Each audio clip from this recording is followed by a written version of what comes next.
Langsung mulai aja Pak. Kagak pakai MC-MC-an. Oh. Oke. A'udzubillahi minasyaitonirrajim. Bismillahirrahmanirrahim.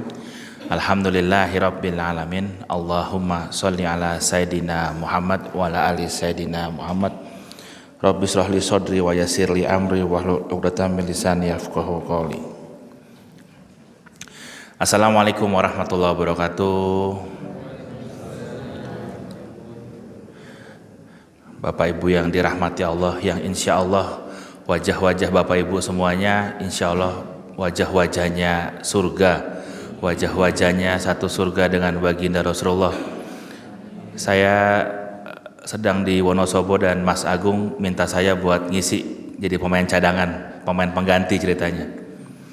Tapi emang hidup soal begitu ya, kadang kita menggantikan, kadang kita digantikan. Kadang kita dikubur, kadang kita menguburkan, kadang kita dikuburkan, kadang kita didoakan, kadang kita mendoakan. Hidup itu cuma soal di atau me aja. Kadang kita menyolatkan, kadang kita disolatkan. Cuman dua itu aja. Jadi waktu di Solo 3 hari lalu saya ngisi, saya sama partner namanya Risalah Amar. Beliau tiba-tiba visa Aksonya keluar. Dan beliau digantikan sama Ustadz Edgar Hamas, katanya dari Wonosobo juga, beliau dari Garung. Sekarang gantian saya menggantikan yang di sini. Jadi ya saya pikir pastinya ada hikmah yang diambil dan pastinya ada banyak kebaikan yang nanti saya juga dapat dari majelis malam ini ya, hari Minggu. Jadi tadi saya baru bikin sambil makan sore, saya baru bikin ini coret-coret karena kajiannya itu malam. Dan besoknya udah hari Senin, biasanya perlu refreshing daripada dengerin saya ngomong kan, mendingan saya coret-coret biar penyegaran lihat gambar. Walaupun sejujurnya Bapak Ibu semuanya, saya ngerasa tertipu sama Mas Agung yang ngundang ya. Kenapa saya merasa tertipu? Karena kata beliau yang datang ini pengajiannya Bapak Ibu semuanya, Bapak Ibu levelnya. Ternyata di sini saya lihat gadis-gadis sama remaja-remaja nih, yang ganteng-ganteng, yang soleha-soleha. Jadi saya ketipu, saya pikir ibu-ibu bapak-bapak, ternyata masih muda-muda semua di sini. Karena Bapak Ibu semua di surga itu nggak ada orang tua, adanya anak muda semuanya. Jadi harusnya kita semua semangatnya muda. Dan saya pikir dari beberapa tema dari sedikit tema yang saya kuasain, membahas soal tahrib Ramadan itu adalah topik yang saya paling kurang terlalu minatin ya. Saya kurang terlalu senang bawain topik ini gitu. Bapak Ibu tahu nggak kenapa saya kurang terlalu nyaman bawa topik soal tahrib Ramadan? Persiapan Ramadan tuh gimana segala macam. Karena saya pengen ngajak diri saya dan ngajak orang-orang yang saya kenal, saya sayang, bahwa orang Islam itu jangan patokannya cuma Ramadan sama hari Jumat aja. Orang Islam itu baiknya kalau hari Jumat sama Ramadan, sedekah Jumat. Ramadan tuh jadi orang baik semuanya, nutup aurat, megang Quran.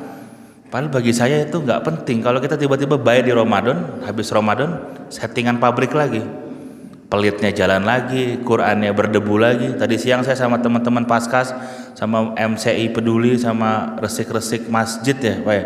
Itu bagian Quran. Ya saya pikir Qurannya cuma dibacanya pas bulan suci Ramadan doang. Bukan saya pikir, kenyataannya begitu. Dan akhirnya kita hidup ini seakan-akan Allah di bulan suci Ramadan dengan Allah di bulan Syawal, dengan Allah di bulan Rabiul Awal, seakan-akan Allah yang berbeda. Padahal sama. Seakan-akan Allah di hari Jumat sama Allah di hari Senin itu Allah yang berbeda. Padahal sama. Saya pengen ngajak diri saya, Bapak Ibu semuanya, abang kakak, mas mbak yang dirahmati Allah, sedikit ngerubah cara berpikir dulu, bahwa settingannya umat muslim itu Ramadan, dan di sepanjang bulan, di sepanjang tahun settingan kita juga Ramadan juga. Semangat ibadahnya, semangat menjaga diri dari maksiat, semangat menjaga diri dari dosa, semangat melipat gandakan amal soleh, semangat untuk memperbaiki diri dari lebih baik lagi. Maka saya pikir Ramadan harus dihadapin dengan sangat bahagia, iya. Cuman jangan sampai kita kejebak seakan-akan kita ini ngejernya Ramadan. Jadi kalau saya pribadi ya, mungkin nggak setuju, nggak masalah ya. Ini saya punya hipotesis sendiri ya. Jadi ada tiga level orang dalam mengimani agama ini. Ada tiga level orang dalam mengimani agama ini ya. Level paling awal adalah levelnya tuh level karyawan, levelnya level siswa, yang kalau bikin apapun hanya akan bikin kalau diganjar sama namanya hukuman. Kalau nggak sholat hukumannya dosa, kalau bikin ini hukuman neraka, kalau bikin ini hukumannya adalah masuk neraka paling dalam. Pokoknya semua apapun yang dibikin itu harus diimbangin sama namanya hukuman. Dia bikin apapun semangatnya, girohnya karena takut. Nah bagi saya ini level karyawan, level siswa, level pelajar yang hanya bikin apapun levelnya adalah karena takut kena hukuman. Level yang lebih tinggi lagi ya, level yang lebih naik lagi, level kedua level pedagang. Dia nggak takut bikin apapun, tapi dia berhitung. Kalau sholat duha nih bakal kaya duit ya pokoknya. Sholat tahajud bakal kaya. Di sini ada yang udah pernah haji atau umroh, ada pasti ya. Ini wajah-wajahnya wajah-wajah Baitullah semuanya. Udah pernah umroh. Berapa ganjarannya kalau sholat di Nabawi? 1.000. Wah kalau 1.000 sholat di Nabawi, kalau subuh 2 kali sholat di sini lewat, berarti masih ada 998 aman. Masih bisa kita kesiangan 3 tahun lagi. Gak usah subuh 3 tahun lagi. Semua serba dihitung. Kalau kita sedekah dihitung. Setiap orang bersedekah layaknya menanam 7 bulir. Setiap bulir ada 100 biji. Berarti kalau saya punya utang 700.000, maka saya harus sedekah minimal 1.000. Semuanya dihitung. Ini namanya level agamanya, levelnya pedagang. Salah ya enggak, semua pada levelnya masing-masing. Tapi saya pengen mengajak buat Bapak Ibu semuanya, ada level yang paling tinggi. Apa nama levelnya? Pertama tadi apa? Paling pertama levelnya level karyawan. Naik lagi. Ini di hadis nggak ada ya. Saya cuma mengkiaskan supaya gampang dipahamin ya Bapak Ibu ya. Saya bukan bawa aliran sesat apa-apa enggak. Ini supaya lebih gampang dipahamin. Karena basic saya itu adalah entrepreneur, saya pengusaha. Jadi saya berusaha membuat sesuatu itu supaya silogisme berpikirnya lebih gampang dimengerti ya. Nah level paling tinggi apa Bapak Ibu? Ada yang tahu nggak? Levelnya adalah pecinta. Pecinta itu levelnya mau dibalas mau enggak, ya saya ngelakuin karena saya cinta. Saya senang. Kalau hari ini kita punya anak ya, Bapak Ibu kita punya anak. Nak pijitin Abi dong. Oh ya boleh Bi. Tapi bayar ya 5.000 ya Bi. Oke nggak apa-apa dibayar. Bapak Ibu ngasihnya berapa ke dia? 5.000. Tapi ketika ada anak yang kalau dia minta dipijitin, dia bilangnya apa? Terserah Abi aja deh mau ngasih berapa, enggak juga nggak apa-apa kok. Berapa yang kita kasih? 10.000, 50.000. Level pecinta itu nggak ada batas. Kalau kita hari ini membatasi rezeki kita, Allah pasti akan kasih balasan juga yang terbatas. Contohnya, ini contoh paling gampang ya. Saya hari ini punya kesempatan, punya amanah, mesti ngisi di sini, mesti sharing di sini. Saya dari hotel ke sini, saya buru-buru, saya terlambat, saya buru-buru, saya naik ojek. Pas saya naik ojek, Pak, antarkan saya ke Malfaza. Berapa Pak? 10.000. Ya udah sampai di sini yang saya bayar 10.000. Tapi ketika dia ngomongnya lain, terserah Bapak aja, yang penting Bapak kajian bisa ngasih manfaat buat orang, Bapak bisa datang dengan tepat waktu dan acara berjalan dengan lancar. Bapak mau kasih nggak terserah Bapak, itu urusan Bapak lah mau kasih apa nggak. Saya bakal kasih enteng nggak, saya bakal kasih dari 50.000 apa 100.000 enteng. Maka jangan pernah kasih batasan, bantu orang aja, kasih orang aja, biar Allah yang kasih angkanya, balasannya apa. Namanya balasan itu kan nggak harus soal uang ya Bu ya. Emas batangan juga rezeki, ya kan, surat tanah juga rezeki, BPKB mobil juga rezeki, ya. Berlian juga rezeki, permata juga rezeki. Maka hari ini saya ngajak diri saya sendiri pastinya, ngajak keluarga saya, ngajak abang, kakak, mas, mbak, bapak, ibu semuanya untuk masuk dimensi Ramadan dengan dimensinya adalah dimensi cinta. Kita pengen ngelakuin bukan karena bukan karena kita takut masuk neraka, kita mesti khawatir kayak begini. Kita kenapa pengen jalankan? Ya karena memang Rasulullah yang suruh kayak begitu. Kayak saya hari ini ada beberapa kawan juga, ada Pak Ahmad juga lagi dagang. Apa sih semangatnya dagang? Bukan buat nyari nafkah, karena Rasulullah sunnahnya dagang. Jadi saya bikin sesimpel itu, saya pengen dagang karena Rasulullah juga dagang, itulah sunnah. Kalau untung alhamdulillah, enggak pun saya sudah jalankan sunnah. Maka Ramadan kali ini kita juga menjalankannya supaya enggak beban. Karena sesuatu yang beban, sesuatu yang terpaksa, itu pasti hasilnya tuh beda sama sesuatu yang benar-benar kita bikin karena kita senang. Kita bikin karena kita senang, itu kelihatan kok outputnya kok. Orang-orang yang menjalankan ibadah kalau dia senang, itu enteng bikin apapun, mukanya tuh enteng, dan pasti ujungnya dapat THR-nya banyak karena hatinya bahagia. Rezeki itu hanya datang ke orang-orang yang bahagia. Rezeki itu hanya datang dan akan ngundang rezeki-rezeki lain asalkan kita tuh bahagia.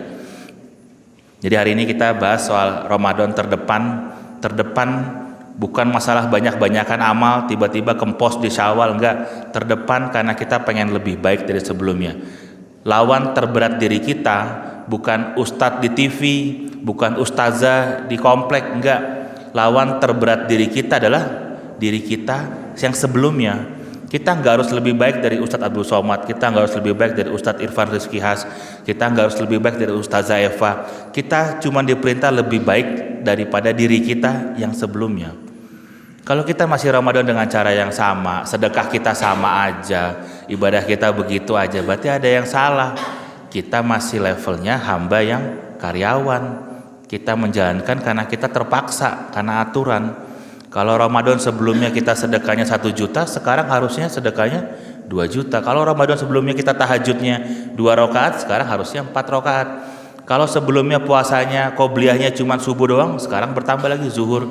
Nah, kita yang lebih tahu bahwa Ramadan kita ini terdepan apa enggak dari berapa amalan yang kita lakukan dengan rasa yang bahagia. Imam Asy-Syaukani rahimahullah mengatakan, kenapa sih dinamakan bulan suci Ramadan? Karena bulan suci Ramadan itu maknanya itu membakar. Makanya kalau Bapak Ibu perhatiin, bulan suci Ramadan itu kalau siang kan rasanya panas ya, lebih panas daripada bulan-bulan yang lain. Mungkin panas karena udaranya atau panas karena kita kehausan. Tapi dalam makna yang lain, beliau mengatakan makna dari membakar juga nikmatnya ibadah Ramadan itu membakar dosa-dosa kita di masa lalu. Dosa-dosa kita yang belum diampuni, belum kita tobat sama Allah. Nikmat-nikmat ibadah itulah membakar dosa-dosa kita di masa lalu. Dan kita pun juga berharap dosa-dosa kita bukan cuma masa lalu yang diampuni Allah, tapi dosa-dosa masa lalu, masa kini, dan insya Allah di masa yang akan datang. Bapak Ibu perhatiin kalau bulan suci Ramadan itu rasanya kalau kita bayar puasa sama kita puasa di Ramadan, lebih berat mana kira-kira? Bayar, karena sekitar kita banyak yang gak puasa. Walaupun panas kayak gimana pun, Ramadan tuh istimewa karena memang ada banyak keberkahan di bulan suci Ramadan. Sebelum saya lanjutin ke selanjutnya, saya pengen nanya sama Bapak Ibu semuanya, ngetes. Saya sih pasti tahu jawabannya semuanya. Saya pengen ngetes supaya biar nggak ngantuk. Saya nanya sama ibu-ibu nih, ibu-ibu dulu. Siapa Nabi dan Rasul yang paling ganteng, Bu? Nabiullah Yusuf, tahu semua kalau perempuan. Bapak Ibu, siapa Nabi Allah yang kalau dibakar itu nggak mempan? Nabi Ibrahim. Kayak siapa Nabi Allah yang bisa ngomong sama hewan, sama semut? Mama Gufron, oh Nabi Sulaiman. Siapa Nabi Allah yang bisa membelah lautan? Nabi Musa alaihissalam. Siapa Nabi dan Rasul yang tongkatnya bisa berubah jadi ular? Nabi Musa juga. Dan jawabannya semuanya salah semuanya. Nabi dan Rasul yang bisa ngelakuin itu semua adalah Rasulullah, Nabi Allah Muhammad SAW. Tapi bagi beliau nggak penting itu mukjizat, kecil banget, cuman belah lautan. Jangankan ngomong sama hewan, ngomong sama Allah aja beliau langsung kok, apalagi cuman ngomong sama hewan. Jangankan belah lautan, belah bulan aja bisa kok. Tapi mengapa Nabi paling ganteng nih ibu-ibu, supaya nggak salah ya Bapak Ibu ya, semua penduduk bumi laki-lakinya di jumlah kegantengannya itu setengah punya Rasulullah, seperempatnya punya Nabi Yusuf, seperempatnya punya kita semua di sini. Jadi semua manusia yang ter itu cuma satu, Rasulullah Muhammad SAW. Nggak ada yang lain. Ini supaya nggak salah. Tapi bagi Rasul itu nggak penting, karena Rasul punya mukjizat yang istimewa. Apa mukjizatnya? Al-Quran. Hari ini kalau di sini ada yang bawa korek nggak? Ada yang bawa korek nggak di sini? Alhamdulillah nggak ada rokok. Di sini, di luar ya. Ada yang bawa korek nggak di sini? Nggak ada. Kalau hari ini saya bawa korek, saya bakar bapak yang di depan, kebakar nggak kira-kira? Hah? Walaupun beliau mengamalkan doa Nabi Ibrahim, kebakar nggak? Ini ada tongkat buat live, tongkatnya bisa nggak saya rubah jadi ular? Hah? Nggak bisa. Kalau saya bawa tongkat juga, saya ke Telaga Menjer, kebelah nggak tuh Telaga Menjer dengan tongkat saya? Hah? Nggak juga. Kalau saya ada semut di sini, saya pakai doain Nabi Sulaiman, bisa nggak saya ngomong sama semut? Hah? Selain inama koli, bisa nggak? Semua Nabi dan Rasul punya mukjizat yang itu hanya bisa dipakai oleh dirinya sendiri. Cuma satu Rasulullah yang punya mukjizat yang bisa dipakai sama umatnya hari ini. Semua Nabi dan Rasul punya mukjizat dalam doanya untuk dirinya sendiri, tapi Rasulullah berdoa untuk umatnya. Maka terlalu cetek, terlalu kecil kalau kita jalankan Ramadan, kita puasa, kita sholat cuman ngejar pahala doang, terlalu kecil. Kita sholat, kita ibadah karena kita pengen ngikutin baginda Rasulullah. Kita cuman pengen ngikutin beliau, gak ada goals lain. Kita cuman pengen kayak beliau. Dan kenapa beliau sangat istimewa? Karena ada Quran di diri beliau. Kenapa Ramadan menjadi istimewa? Karena ada Quran diturun di bulan Ramadan. Malam yang paling istimewa dari semua malam adalah malam Lailatul Qadar. Di sini ada pernah bikin kurban kan di Mafaza? Kulit kambing yang jadi beduk sama kulit kambing jadi kaligrafi, lebih mahal mana? Kulit kambing yang jadi kaligrafi. Hari ini kalau saya owner perusahaan, saya buka lowongan di kantor, saya buka lowongan untuk jadi OB, jadi supir. Ada 2 orang yang ngelamar ke kantor saya, Pak. Bu, ada 2 yang ngelamar. Ketika saya nanya apa keahliannya, kalian saya cuma nyupir doang sama bersih-bersih toilet. Apa keahlian lain? Saya hafal Quran, mutkin. Kira-kira berani nggak saya pekerjakan dia jadi supir dan jadi OB? Jujur, berani nggak? Berani nggak saya kerjakan dia? Hah? Nggak berani, saya nggak berani. Ada Quran dalam dirinya, saya suruh nyikatin WC nggak berani. Saya nggak seberani itu. Maka apa pelajarannya? Sesuatu yang nempel sama Quran pasti mulia dan dimuliakan. Termasuk kita belajar dari bulan Ramadan. Kenapa menjadi istimewa Ramadan? Karena ada Quran di situ. Kenapa Rasulullah menjadi mulia? Karena ada Quran diri beliau. Dan banyak orang-orang yang dengan dia nempel Quran itu dimulia dan dimuliakan. Maka saya juga ngajak ke diri saya juga, pastinya ke Bapak Ibu semuanya, supaya melewati Ramadan dan setiap bulan itu dengan Quran. Ya, hari ini kita banyak kehilangan arah.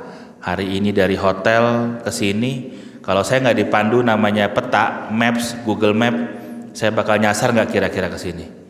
Bakal nyasar karena saya nggak tahu arahnya kemana. Dan hari ini Muslim hari ini jumlahnya itu banyak banget, tapi Muslim yang banyak ini banyak yang nyasar karena dia nggak pakai panduan Quran. Qurannya nggak dipakai. Quran itulah panduan. Quran itulah panduan Bapak Ibu besok. Bapak Ibu, saya kasih tahu, jangan jadikan anak kita sekolah di mana, punya rumah berapa, punya tanah itu sebagai tujuan. Enggak, bukan capaian. Keberhasilannya Bapak Ibu semua nih, saya kasih tahu, keberhasilan Bapak Ibu semuanya saat Bapak Ibu bisa menjamin anak cucunya Bapak Ibu ketemu sama orang tua Bapak Ibu di surganya Allah. Dan itu perlu apa panduannya? Perlu Quran. Kagak ada yang lain, perlu Quran. Nggak jamin pakai toga di kampus-kampus di pondok gede, enggak. Itu cuma capaian dunia, tapi kita punya capaian, punya PR yang besar sebagai orang tua. Ngejamin nih, Bapak Ibu ngejamin, bukan ngejamin anaknya bisa makan, tapi bisa berkumpul lagi di surganya Allah. Supaya nggak salah kita punya tujuan. Jangan salah kita punya tujuan. Tujuan kita bukan punya rumah, bukan punya dunia, enggak. Tujuan kita ngantarkan anak cucu kita ketemu sama orang tua kita, kumpul di surganya Allah kelak. Dan mudah-mudahan lewat bulan suci Ramadan yang mulia Quran ini, kita juga berdoa, selalu berdoa, bukan cuma semoga puasanya lancar ya itu normal ya, tapi kita juga berdoa supaya kita nggak jauh dari Quran, nempel sama Quran, nggak jauh dari Quran. Saya suatu waktu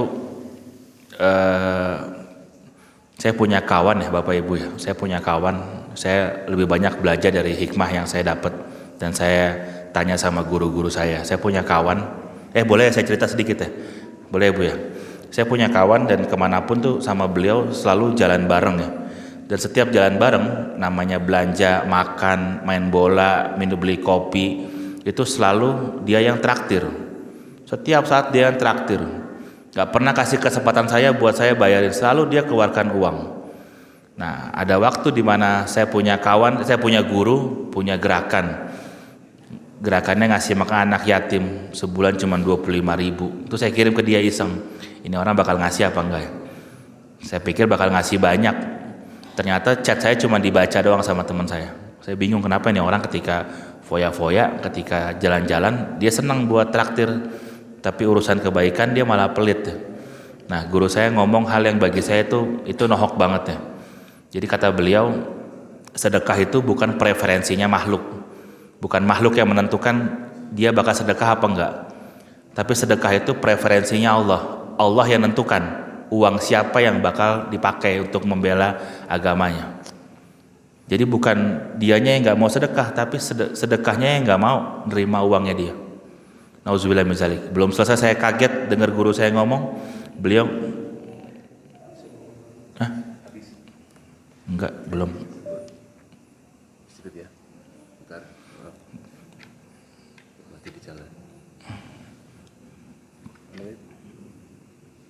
Enggak di depan. Belum selesai saya kaget. Yang pertama beliau ngomong lagi, bukan masjidnya yang jauh, tapi masjidnya yang gak mau diinjak sama hambanya. Hari ini banyak yang kumpul, ada juga pasti yang enggak, bukan karena punya motor atau gak punya acara, mungkin Allah belum mau hadirkan. Wallahu alam. Belum selesai saya kaget. Yang kedua, yang ketiga, bukan tanah sucinya yang jauh, tanah sucinya yang mahal apa gimana pun, tanah suci yang gak mau diinjak sama hambanya. Maka Bapak Ibu besok kalau umroh, mudah-mudahan semuanya lancar. Cuma kalau nggak lancar jangan salahin travel umrohnya. Tanah haram itu bukan prerogatif ya travel umroh. Yang punya kuasa itu ya bukan cuma tanah haram ya, di muka bumi semuanya. Cuman ngomongin soal ibadah tanah suci, jangan ngambek sama travel umrohnya. Bukan travel umroh yang ngatur hotel kita hilang, pesawat kita cancel, bis kita kenapa, catering kita nggak enak, enggak, tuan rumah yang ngatur semua. Jadi kalau malah sama travel umroh, berarti level ibadahnya, level imannya masih cetek banget karena bukan di situ. Jadi bukan tanah sucinya yang jauh, yang mahal, tanah suci nggak mau diinjak sama kita. Dan terakhir, bukan Qur'annya yang di rumah tuh nggak ada, tapi Qur'annya yang nggak mau dibaca sama kita.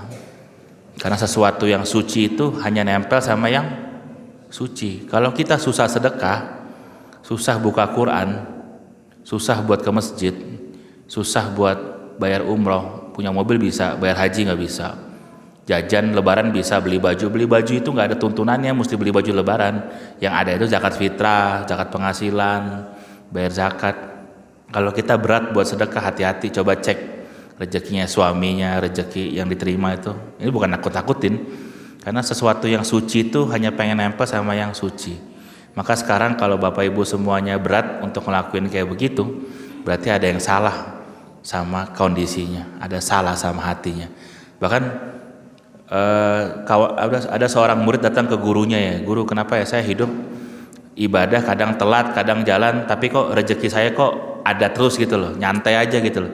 Saya juga sholat nggak rajin-rajin amat, azan ya kadang telat, kadang apa.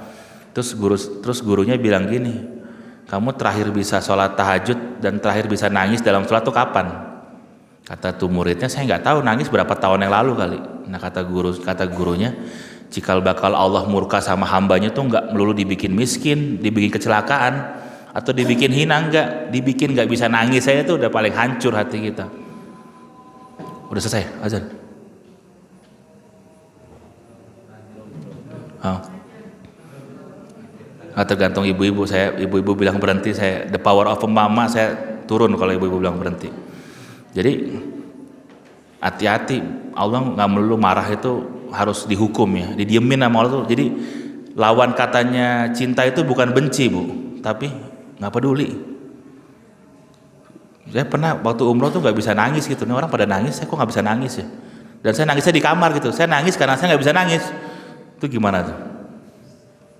Nangis karena saya nggak bisa nangis, beneran ada orang nangis tuh gampang. Kenapa orang bisa nangis gampang dan nangis nggak gampang? Karena sejatinya hatinya udah mati, udah keras. Dan salah satu penyebab hati kita keras adalah rezekinya tuh adalah haram.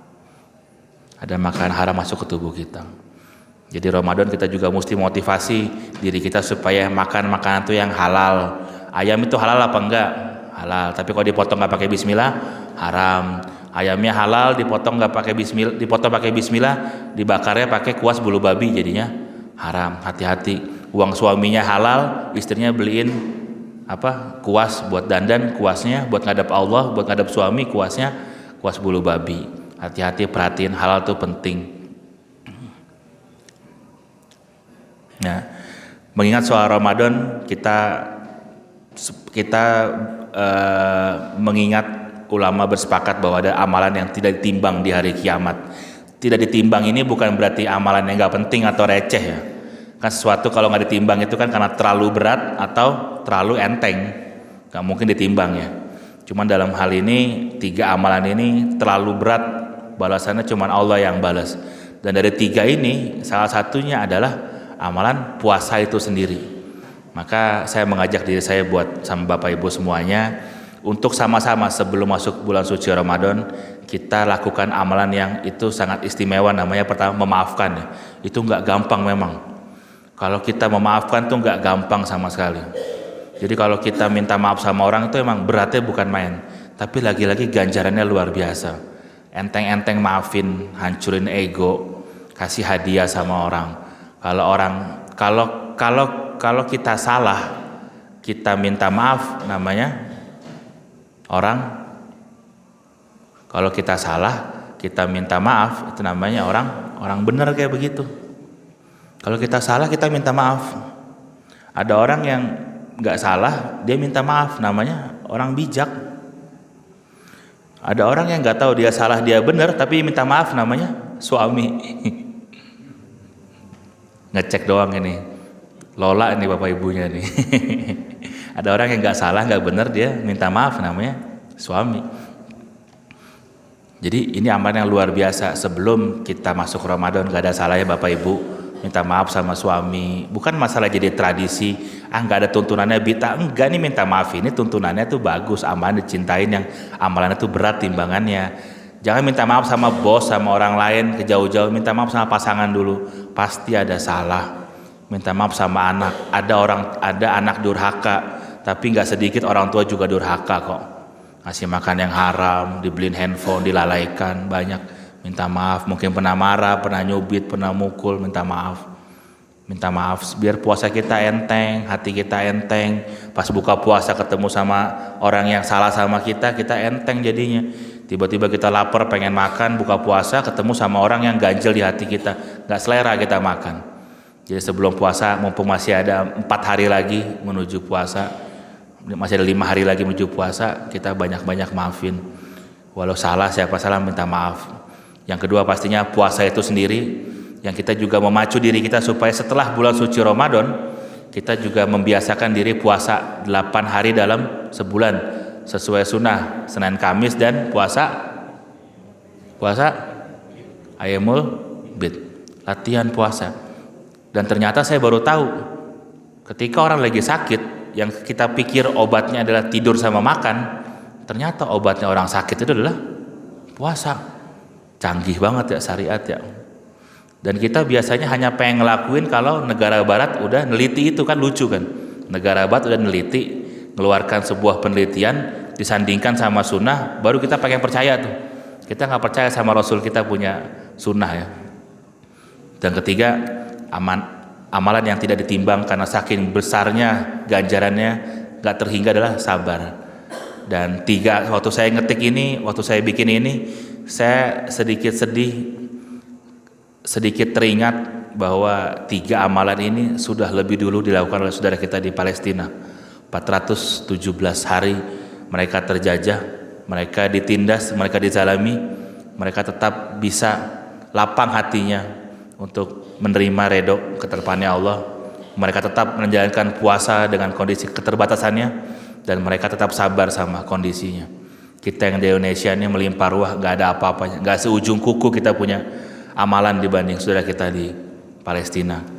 Maka saya juga mengajak buat diri saya juga di Ramadan kali ini, kita juga nggak lupa buat mendoakan saudara kita di Palestina, khususnya supaya mereka juga bisa mendapatkan pertolongan dan segera bisa menjalankan ibadah dengan baik.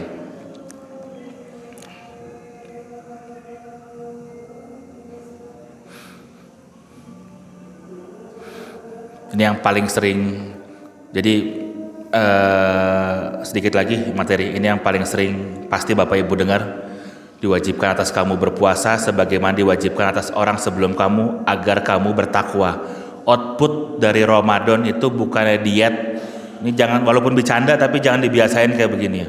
Kita nggak bikin sesuatu itu karena diet biar sehat, biar enggak. Output dari Ramadan itu adalah kita jadi orang yang bertakwa. Ya, kalimatnya bukan lebih bertakwa tapi bertakwa, karena Allah tahu kita kalau bulan suci Ramadan lewat, kita kembali jadi orang yang gak bertakwa lagi. Maka Ramadan momen kita untuk kita jadi orang yang bertakwa. Pertanyaannya, apa ciri-ciri orang yang bertakwa? Nah, sebelah kanan di surat Al-Imran 134, orang yang berinfak di waktu lapang, waktu sempit, jangan pelit. Jadi orang-orang yang bertakwa itu ciri-ciri orang-orang yang gampang berinfak di waktu lapang dan di waktu sempit. Infak terang-terangan boleh nggak? Boleh. Infak dalam kondisi diam-diam boleh nggak? Boleh. Yang nggak boleh terang-terangan nggak infak. Atau lebih parah lagi, terang-terangan ngajak orang nggak mau infak, itu lebih parah lagi. Nah, yang kedua, ciri-cirinya orang-orang bertakwa apa? Menurut Ali Imran, orang-orang yang menahan amarahnya, jangan gampang marah. Jelang buka puasa, serempetan beli takjil, rusak kita punya puasa hari gara-gara serempetan di jalan. Emang paling susah itu nahan amarah. Saya pun juga terus belajar sampai sekarang. Dan ketiga, ciri-ciri orang bertakwa adalah memaafkan. Jadi dirubah sedikit punya tujuan, bukan mau hatamin Quran, bukan tujuannya, bukan itu. Udah hatam selesai tujuannya, nggak begitu cara konsep berpikirnya. Tujuan kita Ramadan, kita menjadi orang yang bertakwa. Cara menilai kita bertakwa apa enggak, bukan dari hatam Qurannya, enggak, bukan. Tapi kita menjadi orang yang pertama gampang infak, enggak pelit, enggak medit. Yang kedua, nahan amarah, sabar. Yang ketiga, memaafkan. Kalau kita setelah lebaran masih begini-begini aja, saran saya lebaran tutup pintu Pak, gak usah salam-salaman, malu sama Allah. Gak berubah kita punya Ramadan kok, malu kita sama Allah, cuman ganti dari hijau sage berubah jadi warna biru, jadi pink, enggak, malu kita tiga-tiga, cuma tiga ini doang kok Allah minta kok. Kalau tiga ini kita udah berhasil, insya Allah mudah-mudahan kita punya Ramadan itu lebih baik. Jadi jangan salah ya Bapak Ibu ya, jangan ngejar semua ibadah fisik. Pokoknya Ramadan mesti kejar hataman Quran, mesti kejar santunan anak yatim berapa ratus. Ya itu boleh, tapi bukan itu tujuannya. Kalau setelah Ramadan kita balik ke settingan awal lagi. Jadi orang yang gampang marah, susah maafin, pelit, nggak mau kasih orang. Dan kemenangan Ramadan itu pastinya ini kemenangan kita semuanya kalau tiga parameter ini Bapak Ibu udah capai. Pertama, enteng berbagi. Ya ini cuma tiga kok. Bapak Ibu harusnya ingat, dan mudah-mudahan saya yakin orang-orang Wonosobo semuanya soleh, soleha semuanya, orang-orang baik semuanya. Itu pasti gampang bagi orang. Punya baju, jangan kasih baju yang layak buang tapi layak pakai. Kalau kita ngasih makan orang, kita ngasih hadiah ke orang, jujur ya Bapak Ibu ya. Bapak Ibu pernah ngasih makan orang? Pernah nggak? Pernah nggak? Makasih ya Bu ya, gara-gara ini saya bisa makan. Jujur ya Bapak Ibu ya. Kalau kita ngasih orang, lebih bahagia mana? Yang ngasih apa yang dikasih? Jujur. Yang Pak Ahmad bawa beras ke pondok, lebih bahagia Bapak ngasih pondoknya apa? Pondoknya yang nerima beras Bapak? Yang ngasih lebih senang, bukan yang nerima. Maka ada dua tujuan hidup kita. Pertama sukses, kedua bahagia. Orang tua selalu mengajarkan anaknya supaya hidupnya besok sukses ya nak ya, bukan bahagia. Apa beda sukses sama bahagia? Sukses terkait apa yang kita dapatkan, bahagia terkait apa yang kita berikan. Orang sukses belum tentu bahagia, orang bahagia pasti sukses. Rasulullah nggak suruh simpan harta, Rasulullah suruh ngasih manfaat buat orang. Sukses terkait apa yang kita dapatkan, bahagia terkait apa yang kita berikan. Maka Ramadan kalau kita menang, kita bakal bahagia karena kita gampang bagi orang, enteng bagi orang. Kalau guru saya selalu ngajarkan prinsip terima kasih, terima barang kasih, bukan terima pilih kasih. Yang kita nggak suka kita kasih orang, enggak, terima kasih. Jadi kita bangun rasa dititipi, bukan rasa memiliki. Mudah berbagi, mudah menahan amarah, dan mudah memaafkan. Karena pastinya tarik sedikit, ada banyak kemenangan di bulan suci Ramadan, dan kita juga punya tanggung jawab untuk menang lawan diri sendiri. Ada perang Badar, ada Fathu Mekah, ada penaklukan Andalusia, ada pertemuan Ain Jalut, ada perang Hittin, ada perang Tabuk, ada kemerdekaan kita pun juga diumumkan di bulan suci Ramadan. Ada banyak kemenangan yang terjadi di bulan suci Ramadan, dan kita pun juga harus menjemput kemenangan tersebut melawan diri kita sendiri. Dan pesan saya terakhir sebelum pada Isya, pertama saya lagi-lagi berpesan jangan pelit ya, sedekah. Kenapa saya ulang-ulang terus sedekah, jangan pelit? Karena setiap orang yang sudah meninggal ingin dibangkitkan lagi dalam kubur, itu untuk ngapain? Sedekah. Jangan pelit. Mulai sedekah subuh keluarin duit, jangan pelit. Kalau kita masih berat ngeluarin duit, hati-hati, masih banyak yang haram di tubuh kita. Ya, jangan lupa bayar zakat. Orang Islam, rukun Islamnya ada berapa? Ada?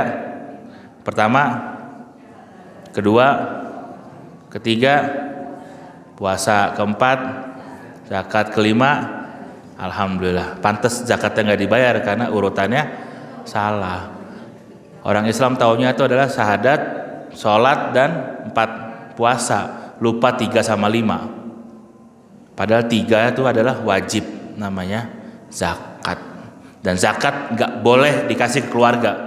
Jangan salah, hari ini banyak orang nyari uang ngasih zakatnya ke keluarga. Keluarga itu bukan asnafnya zakat.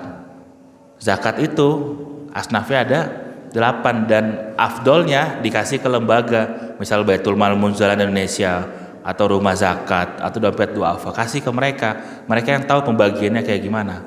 Ini jangan salin soal sepele, akhirnya Bapak Ibu nggak bayar zakat gara-gara akadnya salah. Kalau buat istri, buat pasangan, buat orang tua, anak yatim masuknya di infak. Jadi sedekah itu ada 3. Pertama adalah zakat, kedua infak, ketiga wakaf. Zakat tuh yang wajib, selesaikan sebelum kasih ke pasangan, kasih ke orang tua, dibersihkan lewat zakat. Ya, jadi mudah-mudahan ada artinya pertemuan maghrib ini. Jangan pelit, tahan marah, memaafkan, dan insya Allah Ramadan besok dan berbagai bulan yang akan datang kita akan jadi hamba yang levelnya pecinta, outputnya jadi hamba yang beribadah karena kita bahagia, bukan terpaksa, bukan karena sebagai pedagang. Jazakumullah khair, jazakumullah ahsanal jaza. Kurang lebihnya saya mohon maaf. Mohon doanya buat saya, istri saya, anak saya, keluarga saya, dan guru-guru saya semuanya. Semoga semua dalam lindungan Allah, sehat dalam taat, sehat bermanfaat. Dan saya juga mendoakan Bapak Ibu semuanya di sini, semoga semuanya hidupnya penuh berkah, keluarganya sakinah mawaddah warahmah, anak cucunya soleh, soleha, hafizul Quran, akhir hayatnya husnul khotimah, alam barzahnya indah, satu surga dengan baginda Rasulullah sallallahu alaihi wasallam, dan kelak bisa menatap wajahnya Allah. Semoga yang punya penyakit Allah angkat sakitnya, semoga yang punya hutang Allah lunasi hutangnya, yang punya hajat Allah kabulkan dan mudahkan hajatnya, dan semoga semua yang punya kesulitan Allah angkat semua kesulitannya. Barakallahu fikum, berkah selalu untuk semuanya, untuk Mahfazah dan untuk keluarga besar di sini. Saya izin pamit malam ini, dan besok juga saya balik ke Jakarta habis zuhur. Mohon doanya bisa kita ketemu semuanya di sini. Wassalamualaikum warahmatullahi wabarakatuh.